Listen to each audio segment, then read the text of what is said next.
మగధ. అదే మౌర్య చంద్రగుప్తుడు, చాణుక్యుడు. అర్థశాస్త్రం ఇప్పటికీ ఆయిందే, చాణుక్యుల వారిదే ఆచరిస్తుండేది. మౌర్య సామ్రాజ్యం కావేరీ నదీ తీర పర్యంతం ఉన్నింది. అప్పుడు ఆయన సామ్రాజ్యము ఆఫ్ఘనిస్తాన్ వరకు ఉన్నింది. కావేరీ టు ఆఫ్ఘనిస్తాన్. అది ఆయన కళాకు హిందూ మతంలో ఉన్నటువంటి ఈ హింసకు నొచ్చుకొని ఆయన జైన మతంలో కలిసిపోయారు. అలాగనే శాతవాహన చక్రవర్తి కూడా విక్రమార్కుణ్ణి జయించి మన ఆంధ్రుడు లంక మొదలుకొని ఆఫ్ఘనిస్తాన్ వరకు పాలించాడు శాతవాహన. ఆయన ఈ హిందూ మతంలో ఉన్న ఈ హింస ముందే జంతు బలి అది అసహించుకొని ఆయన బౌద్ధ మతం స్వీకరించాడు. ఇన్నైనా హిందూ మతమేమో బతికి బట్టగడుతూనే ఉంది. ఇంకా జంతు బలులు పోలేదా? ఉన్నాయి. అబ్బా, ఈ వరలక్ష్మి వ్రతం ఎవరు చేస్తారు? అదే ఎల్లమ్మ అంటే ఇంకా పొట్టండు ఆడ తిరుగుతాయి. ఇంకా మంగళవారం అమ్మ పేరు చెప్పడం, వీళ్ళు తిని తాగడం. తెలంగాణది మనకు వచ్చింది ఈ ఎల్లమ్మ పుల్లమ్మ. ఎవరైనా తన బిడ్డను, అది కుక్క కావచ్చు, నక్క కావచ్చు, దాంట్లో ప్రాణం ఉంది. ఎవరు హింస కోరుకోరు. అందుకయ్యే చక్రవర్తులల్లా. అలాగనే అశోకుడు ఆయన కావేరీ నుంచి చక్రవర్తులు, హిందూ చక్రవర్తులల్లా బౌద్ధ మతం ఎక్కువ స్వీకరించారు. ఈయన ఒక్కడు జైన మతం స్వీకరి. అప్పుడు జైనులది ఇక్కడ. ఇంకెందుకు చెప్తున్నానంటే,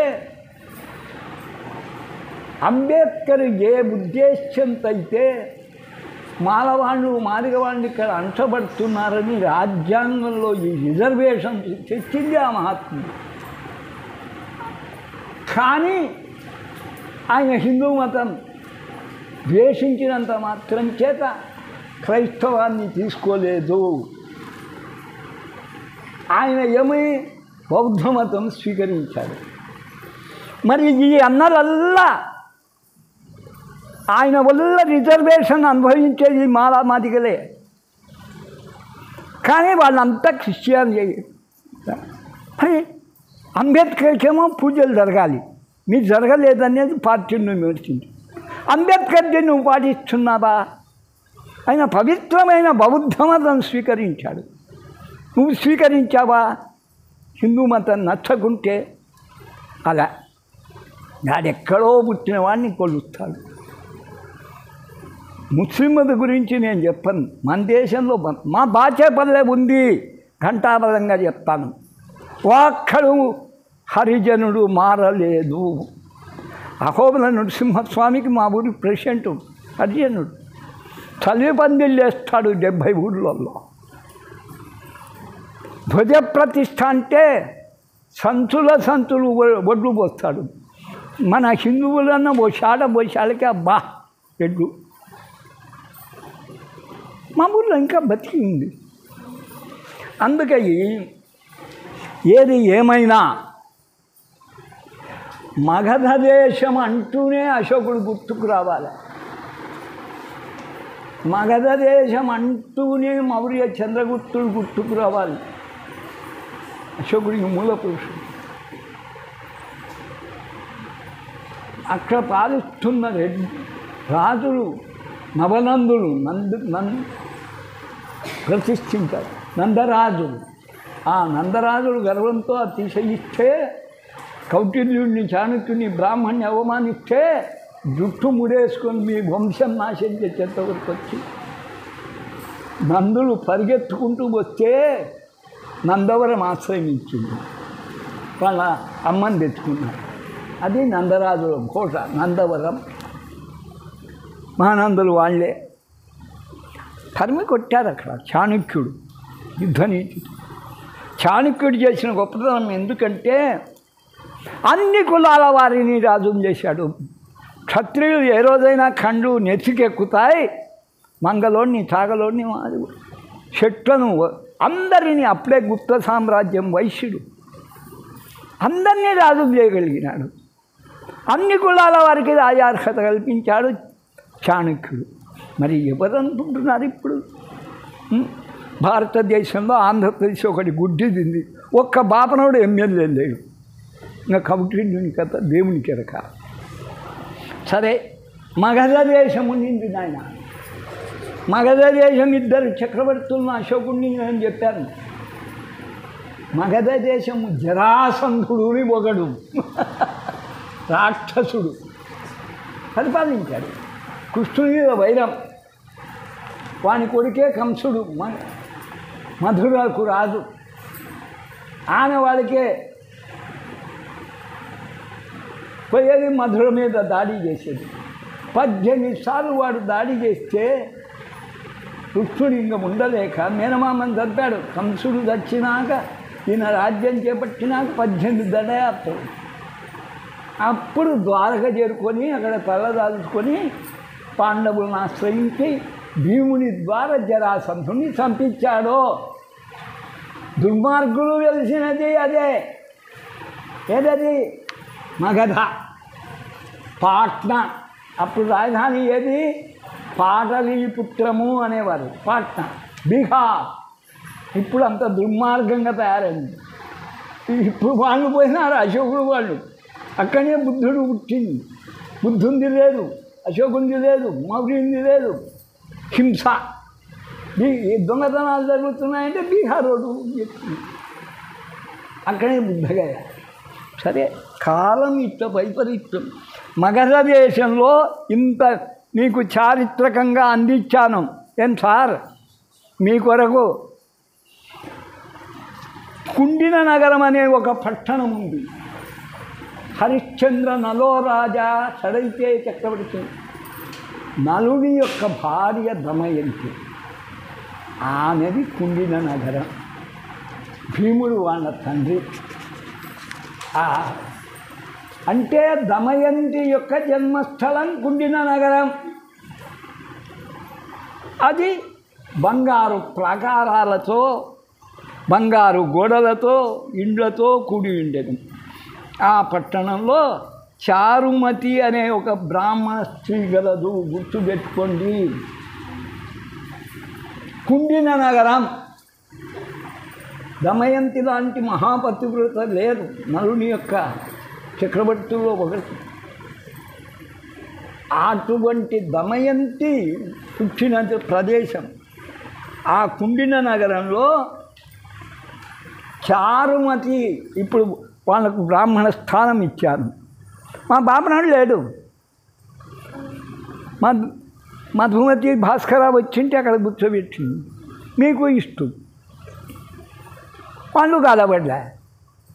ఏమో ఎవరు జయిస్తాడో ఏం కథో. దానికి అర్థం ఉందా, పెర్థం ఉందా? వాడు ఇంత డబ్బు తీసుకోవడం, ఓ 2000 3000 తీసుకోవడం, ఈ అమ్మాయికి వ్రతం చేయించిపోవడం. కథ చదువుతాడు, పోతాడు. ఇంత వివరణ పట్టిస్తాడు. చారుమతి. చారు అంటే ప్రకాశమైన మనస్సు గలది, ప్రజ్ఞారూపమైన తెలివి గలది. ప్రజ్ఞావతి, ప్రభావతి. ఆమె పేరు చారుమతి. చారు అంటే తాగేది కాదు. చారు అంటే ప్రకాశం. చారుమతి అనే బ్రాహ్మణ స్త్రీ ఉంది. ఆ వనితామణి భర్తను దేవునితో సమానంగా దమయంతిలాగానే ప్రతిదినంబు ఉదయమునే మేలుగాంచి స్త్రీకుండవలసిన గుణాలు స్నానంబు చేసి పుష్పంబులచే భర్తను పూజ చేసి ముందది భర్త కనీసం అదెల్లా చేపట్టండి. భర్త పాదాలకు నమస్కారం చేసి వెళ్ళాలి. భర్త లేడు, నేను సోమరిపోతుంది, నేను లేచానా, నా భార్య ఏ రోజు 5 గంటలకు లేదో చెప్పమని. తెల్లవారి వాడికి 6 గంటలకల్లా తెలిసాలి. ఇళ్ళల్లా అమ్మ దైవాలను అడగాలి. పైకి వచ్చి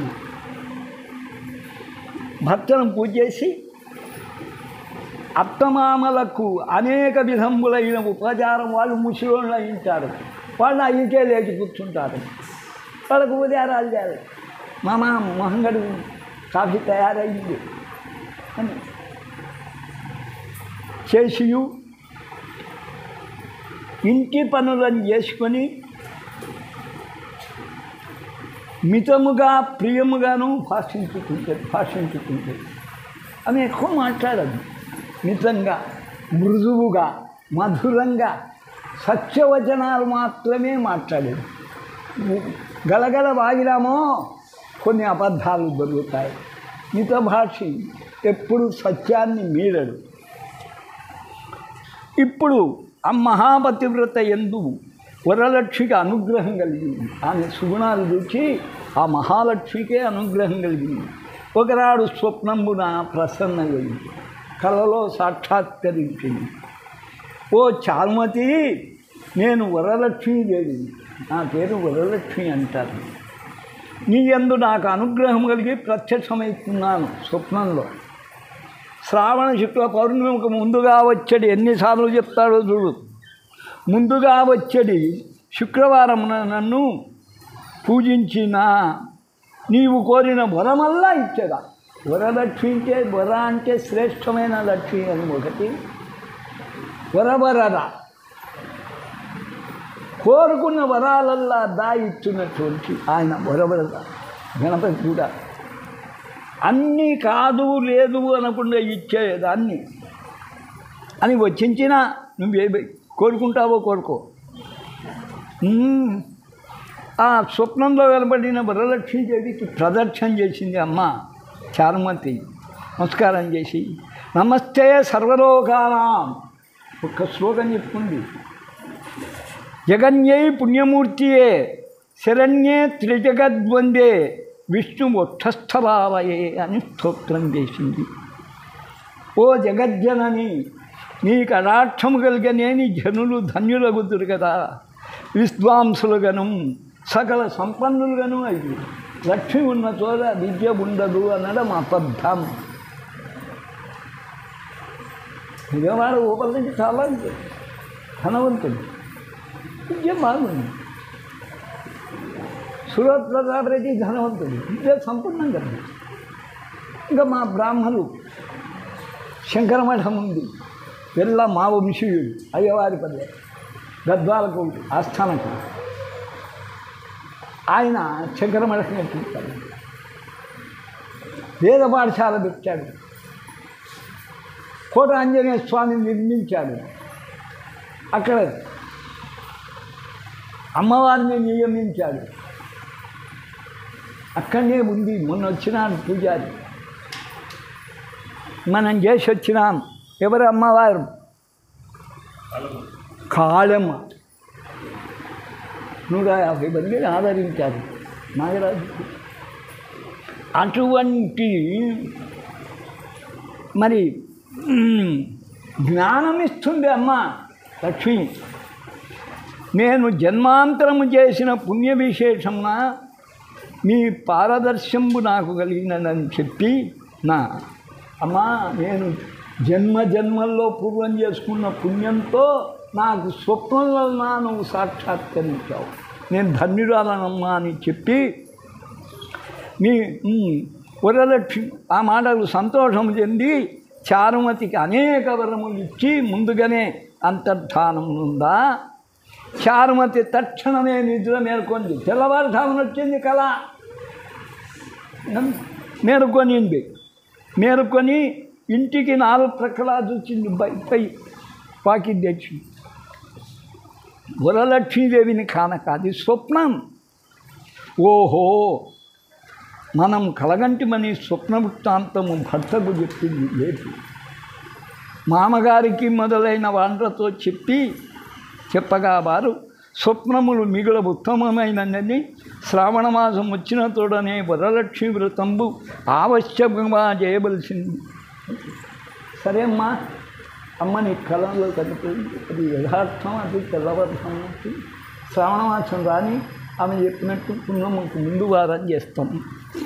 మీరల్లా ఎదురు చూడలేదు, కానీ నేను వరలక్ష్మి వ్రతానికి ఎదురు చూశాను.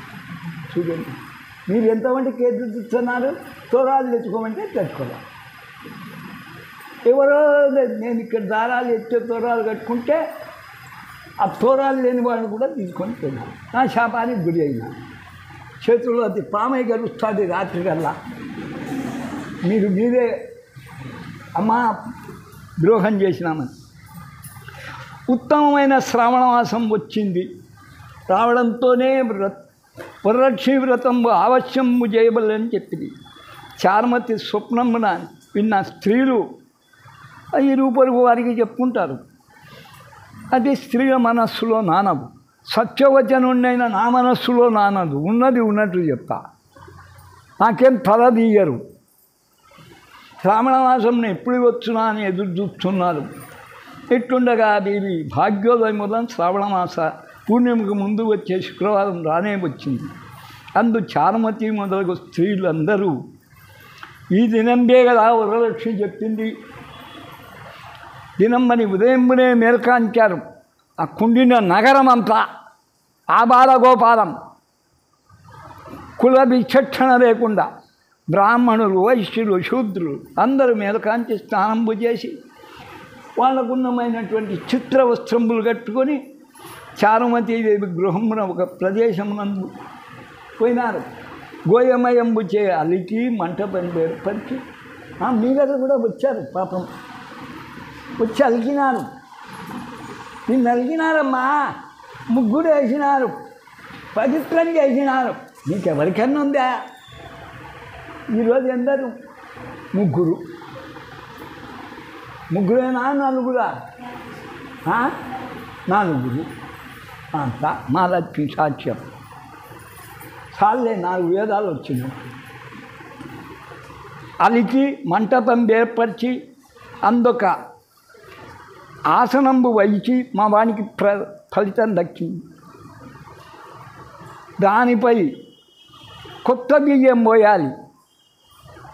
అదేలే కింద అష్టదళ పద్మం ఉంది కాబట్టి దోషం పోయింది. మర్రి, చిగుళ్ళు మొదలగు పంచపల్వాలు మామేమే రాజు. మామిడి, మర్రి, మేడి మనకు అక్కడ ఉంది. కనీసం కలశం ఏర్పరిచి అందు వరలక్ష్మీదేవిని ఆవాహన చేసి అమ్మన చారుమతి మొదలగు స్త్రీలందరూ మిగుల భక్తియుక్తులై సాయంకాలం చేశారు. నిజంగా ఇది సాయంకాలం చేయాలి. పద్మాసనే పలకండి. పద్మకరే సర్వలోకైక పూజితే నారాయణ ప్రియే దేవి సుప్రీత భవ సర్వదా అని మొదలుపెట్టి ధ్యానావాహనాలు షోడశోపచార పూజలు చేసి 9 సూత్రములు గల తోరమును మర్చిపోవాకండి. ఎడమ చేత ఏనా కొడుకన్నా నేనల్లా ఇంటనాయన స్త్రీలు ఎడమ చేత కట్టుకోవాలి. ఒక ఆడిది కూర్చాలి. పోనవాళ్ళు భేదవాళ్ళను చెప్పున కొట్టాలి. ఆ టీవీ నా కొడుకులు పోషించే కదా. ఈ మతాన్ని తిట్టుంటా అది తెలియన్నదా. ఏ చేతికి కట్టుకోవాలి? 9 సూత్రం గల తోరమును దక్షిణ హస్తమున కట్టుకోవాలి. ఒక్క ఎడమ చేత కంకణం కట్టించేది వివాహ సమయంలోనే. వాడు ఆ పక్కకు ఈ పక్కకు అయితే కానీ తట్టలు నెత్తిగా గుమ్మరించుకునేదానికి వీడు తట్టలు ఎత్తి పోసుకోబుద్ది.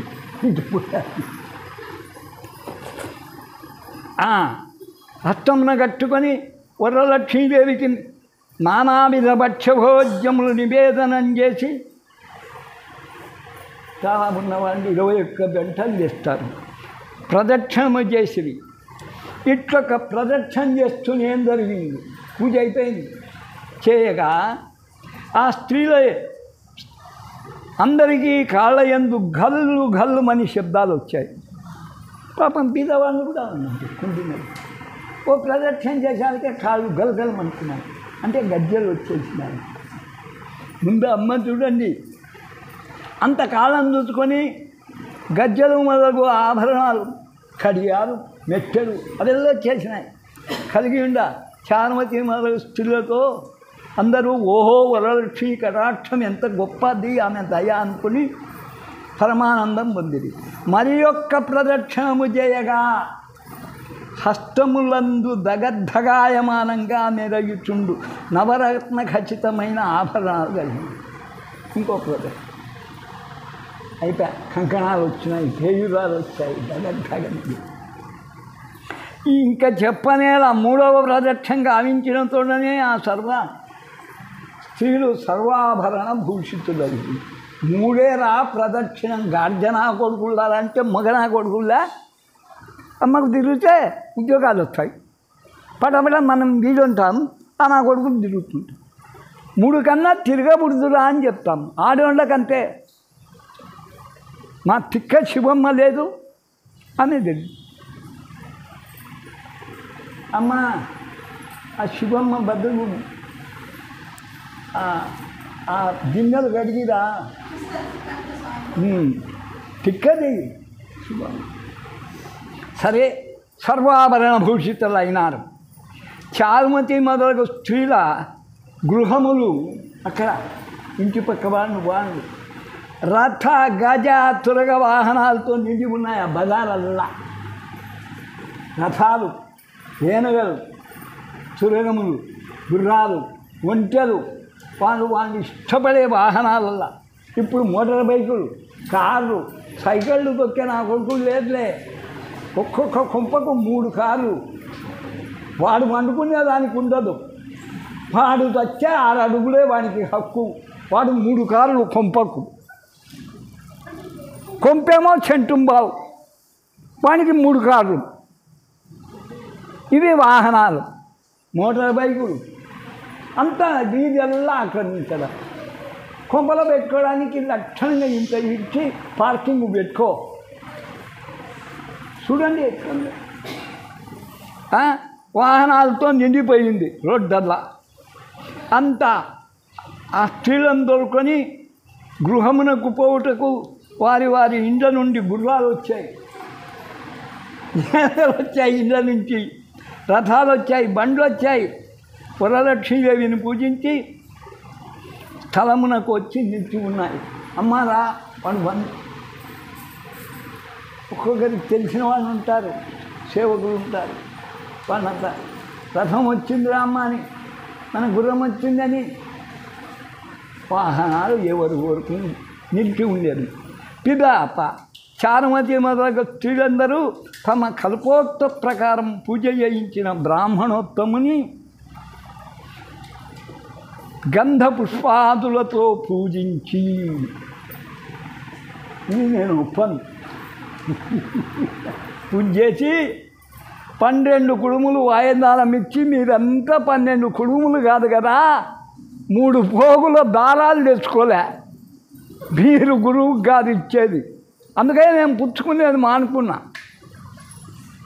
12 వాయిదానాలు ఇచ్చి అక్షంత అంబులను నొసికి నమస్కారం చేసి ఆ బ్రాహ్మణోత్వం నుంచి ఆశీర్వాదం పొంది వరలక్ష్మీదేవికి నివేదన చేసి ఆ భక్ష్యాదుల బంధువులకు ಎಲ್ಲరికీ భుజించి అందరు కలిసి విందు భోజనం చేసి వచ్చి కాచుకొని ఇండు వాహనంపై ఇళ్లకు పోవచ్చు అనుకుంటున్నారు ఒకరినొకరు.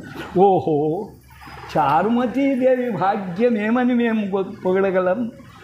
వరలక్ష్మీదేవి తనంత తాను స్వప్నంలో వచ్చి ప్రత్యక్షం అయ్యిందే. ఆ చారుమతి వల్ల కదా మనకు కూడా ఇట్టి భాగ్యం. ఒంటి నిండా ఆభరణాలు, వాహనాలు కలిగిందని మరి చారుమతి భాగ్యం ఏమని చెప్పవచ్చునని, ఆమె వల్లనే కదా మనకిట్టి భాగ్యము సంపదలు కలిగానని ఆమెను ప్రస్తుతించుతూ వరలక్ష్మీదేవిని తనంట స్వప్నంలో వచ్చి ప్రత్యక్షంబాయనే ఆ చారుమతీదేవి వల్లనే కదా మనకిట్టి మహాభాగ్యం కలిగింది అని చారుమతీదేవిని మిక్కిలి పొగుడుతూ తమ ఇళ్ళకు పోయి ఇదేం పెద్ద తగ్గింది. పిదాప చారుమతి మొదలగు స్త్రీలందరూ అనుకున్నారు అది దివాళ్ళన్న కనీసం ప్రతి సంవత్సరము ఈ వ్రతము చేయొచ్చు. కష్టమా? పుత్ర పౌత్రాభివృద్ధి కలిగి ధన కనక వస్తు వాహనములతో కూడుకొని సుఖంగా ఉంది అంతేరే బదులు. కావున పార్వతి ఈ ఉత్తమమైన వ్రతమును బ్రాహ్మణ జాతి మొదలుకొని 4 జాతుల వారును చేయవచ్చును. బాపన అభావంతో, బాపనోడు లేడు. చూడండి, దంపతులు బ్రాహ్మణ భాస్కర ఉండే అక్కడికెక్కడిక.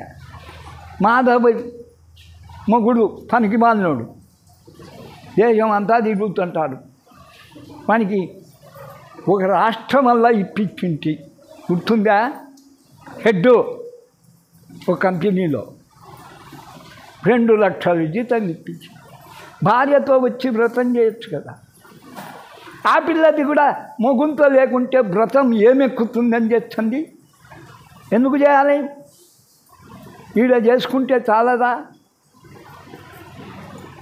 భర్త లేనిది ఏ వ్రతం పనికిరాదు, భార్య లేనిది ఏ వ్రతం పనికిరాదు. ఒకవేళ నా భార్య ఈయన ఎక్కడికి గదలంటే నా మీది పంచ తీసుకోవడం, భుజాన్ని వేసుకోవడం, గంగలు మునగడం, హబ్బి తీసుకురావడం, వాళ్ళు సుమారు చూపించారు. అన్ని పుష్కరాలు ఓ పంచాయతీ తీసుకుపోతాను, నన్ను గట్టుకుంటాను, ముందుతాను.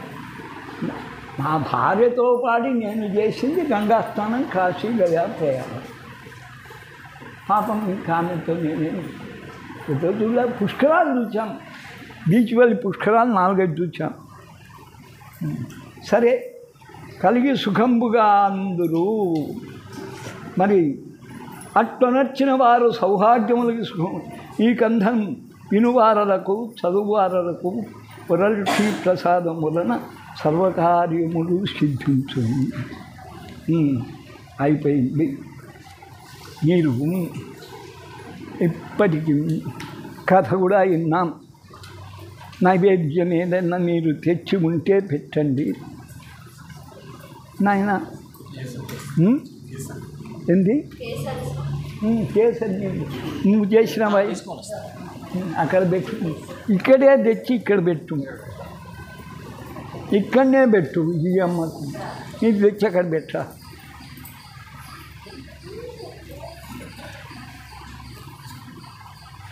వనస్పతి రసైర్దివ్యై నానాభూతమృత్యున్ముందు నానాగంధై సుసన్వితం ఆఘ్రే సర్వదేవానాం ధూపయం ప్రతిభుజతాం ధూపమాఘ్రాపయామి స్వాజ్యం త్రివర్తి సంయుక్తం వన్నినా యోజితం మయా గృహాణ మంగళం దీపం త్రైలోక్యం దివ్యరాపః భక్త్యాదీపం ప్రయచ్ఛామి దేవాయ పరమాత్మనే త్రాహిమాం నరకాద్ఘోరాదివ్యైతో దీపం దర్శయామి ధూపదీపానంతరం ఆచమనీయం సముద్ధరే నీళ్ళు వేయండి నువ్వేనైనా ఆచమనీయం సమర్పయామి.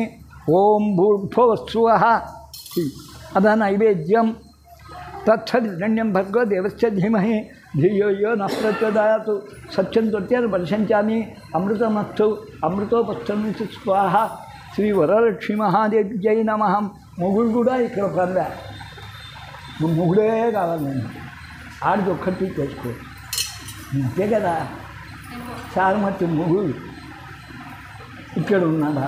అయితే ఇది చేశాడు, ఆయన బ్రాహ్మడు కాబట్టి.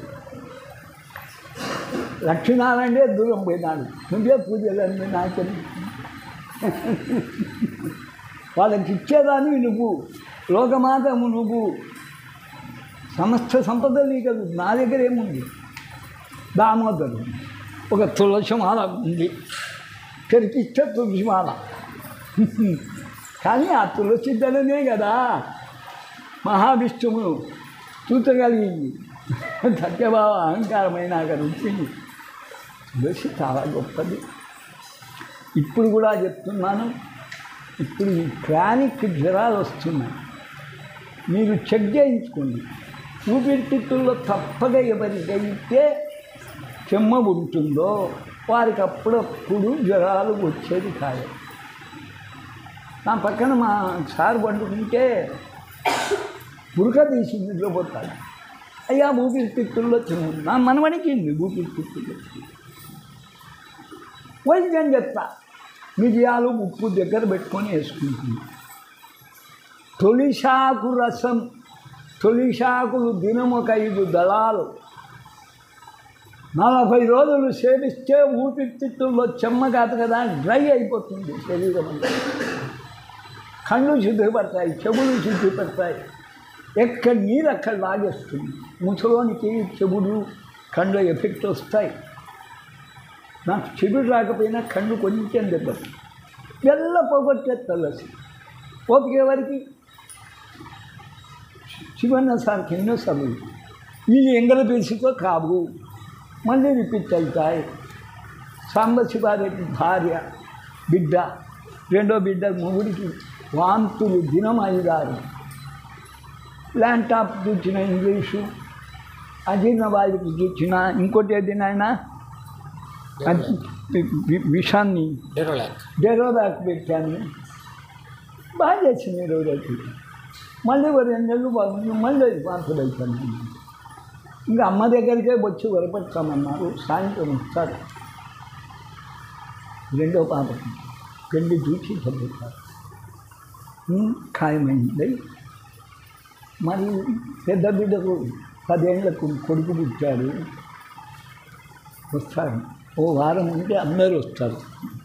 ఇట్లా ఎందుకు చెప్తున్నానంటే వైద్యం చెప్తాము, ఇంకే సరి వినకుంటే పోయిందా. నేను వచ్చినాడు విశ్వనాథుడు, 1.5 నెలల బాధపడినాడు. అప్పటికొక బిడ్డ వచ్చి సేవ చేసి 20 రోజులు. కొడుకు నా కొడుకు ఇద్దరు రాగా నేను అన్నాక మళ్ళీ తిట్టుంటే వచ్చినాను. ఏదో వాడు 2 రోజులు ఉన్నాడు, పెద్ద కొడుకు 2 రోజులు, వీడు ఒక వారం రోజులు. కొడుకు వాళ్ళ పెళ్ళాలన్నమాట. మళ్ళీ పిల్లలు కూడా లేదు, ఇద్దరికి బొడ్డున్నాయని. మాతాపితృ సేవ చేస్తేనా పిల్లలు కలుగుతారు. అదిలే అమ్మ సేవ. వాళ్ళ జీవితాలు అట్లా పోవాల్సింది. అందుకే హిందూ జాతి ఇట్లా పోతుంది. ఇప్పుడు నాకు పోయింది కదా దుంపశుద్ధిగా. అదే చురుకోండు చూడు, ఒక్కడు 5-6 మందిని పుట్టడం వాడే పెరుగుతాడు. వాడు గోడ కడతాడు, చదువులే చదువు. అంతే వాళ్ళది పెరిగిపోతుంది. సామ్రాజ్యం వచ్చాడికే స్వతంత్రం 3% గెలవాలి. ఇప్పుడు 20%. వాళ్ళు 30% అయినప్పుడు హిందువులు ఈడ్చి తంతారు. ఆ జ్ఞానం మన వాళ్ళకి ఇంకా కలగలే. సరే, నైవేద్యం ఇచ్చారా? అమృతం సమృత వత్సం స్వాహ శ్రీ వరలక్ష్మి సహిత నారాయణ స్వామి నమః. మనం ఎందుకు పాపం యథాశక్తి ఖండ శర్కర సమ్మిశ్రిత గోధుమ యమని వేదనం జపానీ ప్రకామారు నాగవల్లి దళేరితం కర్పూరి చిన్న సంబిత్ తాంబూలం ప్రతి తాంబూలం జరుపుతామే. ఆ నాయన యశ్చ స్మృత్యాచనా మోక్యా నువ్వు వదులు. ఇక్కడ తపఃపూజాక్రియాదిషు న్యూనం సంపూర్ణత యాతి సద్యో వందే తమచ్యుతం. మంత్రహీనం క్రియాహీనం భక్తిహీనం జనార్దనీ అనేన మయా వరలక్ష్మీ వ్రత విధానేన సర్వం శ్రీ లక్ష్మీనారాయణ సహిత వరలక్ష్మీదేవి అర్పణమస్తు. సుప్రీత సుప్రసన్న వరదో భవతు. ఓం తత్సత్. సర్వే జనా సుఖినో భవంతు. ఆప్ జయమ్మా. జయ